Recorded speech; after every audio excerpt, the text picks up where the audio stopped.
پاکستان کی performance out standing تھی اور تعریف کرنی پڑے گی. ایک ہولسم جو ایک پنچ ریسیو کیا. فینس جو تھے اس پروڈکٹ میں بلیو کرنا آلموسٹ چھوڑ گئے تھے, کیونکہ کچھ پچھلے عرصے سے پاکستان نے وکٹری چکھی نہیں تھی, چاہے وہ وائٹ بال کرکٹ ہو یا ٹیسٹ کرکٹ ہو.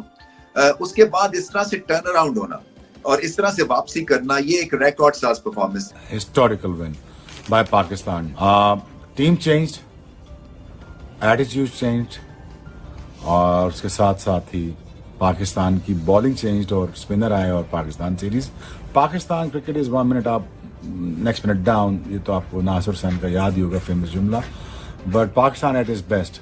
اور ایک طرح سے جو آپ کو اب نظر آ رہا ہے کہ آپ کے پاس آلموسٹ ہر طرح کی سچویشن کنڈیشنز کے لیے اب کرکٹرز جو ہیں وہ تیار ہیں. سو ایک بہت بڑا پلس ہے. بیٹنگ بڑی اچھی چلی ہے, آپ کے اوپنرز ٹھیک کھیلے ہیں. بابر اعظم کا سارٹ آف فارم میں واپس آنا ایک بہت بڑا پلس ہے پاکستان کے لیے. نیا لیڈر ہے, پاکستان کی فیلڈنگ ٹھیک ٹھاک ہے, ایک نئی انرجی ہے. اور پتہ یہی چلتا ہے کہ دیکھیں نا, کور بات یہی ہے کہ کوچ جو ہے وہ آئے یا جائے, میں سمجھتا ہوں کہ جو کرکٹ ہے نا اس میں لیڈرشپ صرف کام کرتی ہے. سو کیونکہ لیڈرشپ کی طرف پلیئرز دیکھتے ہیں, اور اگر آپ کا لیڈر آنیسٹ ہے اور ہارڈ ورکنگ ہے اور ویل میننگ ہے اور ٹیلنٹ کو پرکھتا ہے, صحیح پلیئرز کو کھلاتا ہے, اس کو چانس دیتا ہے, تو پھر کوچ کی ایک طرح سے سیکنڈری پوزیشن ہو جاتی ہے. ہم کوچنگ کو بہت زیادہ امپورٹنس دیتے ہیں. میری کتاب میں اولڈ سکول ہوں, میری کتاب میں جو ہے وہ ہمیشہ سے لیڈر امپورٹنٹ ہے, اور کرکٹ میں یہی چیز بتائی جاتی ہے. بار بار یہ پوائنٹ پروو ہوتا ہے کہ لیڈرشپ سے ٹیمز بنتی ہیں, نہ کہ کوچز سے. بٹ اوور آل ایک کمپلیٹ پرفارمنس تھی پاکستان کی, اور بہت بہت مبارک. پاکستان آج میچور ٹیم لگی. پاکستان نے آج انسان کے پتروں کی طرح کھیلے. سو اگین پاکستان کو بہت بہت مبارک ہو, اور Pakistan has done a very very very good job today. Statistically بھی ایک طرح سے ان کو ایڈوانٹیج تھا, اور جو بولنگ پرفارمنس دکھائی انہوں نے اس سے بھی پتہ یہی چل رہا تھا کہ شاید وہ مارکا مار لیں گے. بٹ پاکستان کا گریٹ کم بیک ہوا بال کے ساتھ, اور یہی کرنا تھا.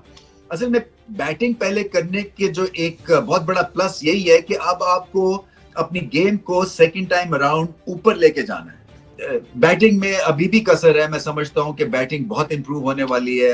ہماری جو بیٹنگ اگینسٹ اسپن ہے وہ لٹک جاتی ہے, اگینسٹ پیس بھی لٹک جاتی ہے. سو کئی باکسز چیک ہونے والے ہیں.